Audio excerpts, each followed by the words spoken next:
Hello Edmonton! My name is Joanne and I'm here to tell you all about raising hens in Edmonton, Alberta, Canada.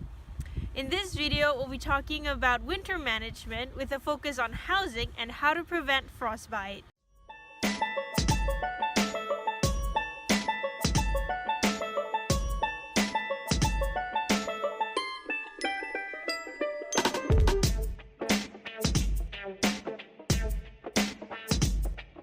Edmonton coops need four main things to keep hens healthy during the winter: insulation, ventilation, lighting, and heat.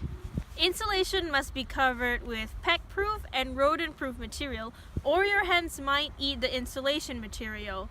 Examples of peck-proof insulation material are plywood and coroplast. Provide up to about 4 inches of insulation material, that way it'll keep your coop cool during the summer and warm during the winter. Make sure that the material is designed for winter temperatures. If you're using fixed housing with an outdoor run, you can add plastic or tarp to the sides of the run to prevent wind chill and drafts. Once wind ruffles the chicken's feather, it decreases the insulation value of the feathers. As much as you need warm air to stay inside the coop, you also need to let some of that moisture out. Too much moisture can be deadly for your chickens, so provide an inlet opening to let the fresh air in and an outlet to let the warm air escape. There are two main types of ventilation: natural ventilation and mechanical ventilation. Natural ventilation can include inlet door openings, open windows, or vents. An example of mechanical ventilation is an electric fan. If you do choose to use mechanical ventilation, be careful not to put your roost too close to the ventilation opening, or you might risk giving your birds a draft. Now, you always want to have a dry coop, so make sure that there is low humidity inside your coop and avoid water spills or wet bedding. Placement of ventilation is crucial and must be up high near the roof. You also want to make sure that your ventilation is free from all the elements, so you don't want things like snow, hail, or rain to enter your coop. You also want to make sure that predators and pests won't be able to easily enter your coop through the ventilators.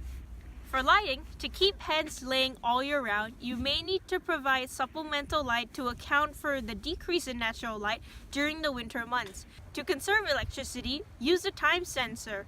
Follow the appropriate lighting schedule to ensure what's best for your hens. You may also place your windows in the chicken coop facing south to catch more of that natural light during the winter months. Heat is important, especially in Edmonton during those harsh winter months. You can use things like panel heaters, incandescent light bulbs, ceramic light bulbs, or even oil heaters. Be sure to note that anything that gives off a lot of light has the potential to interfere with the photo response of a bird. Also, try not to provide heat all winter long, or your birds may never acclimate to the cold weather. But be sure to have heat sources ready for emergencies or during extreme weather conditions. Keeping your coop well ventilated and warm is crucial to preventing frostbite in your hens. A frostbite is when exposure to extremely cold temperatures does damage to the comb, wattles, or legs of your chicken. At first, your combs, wattles, and legs will turn pale, and then after that, they'll turn black, swell, or shrivel. The frost-bitten parts may eventually fall off. If frostbite does occur, isolate your hen from the rest of the flock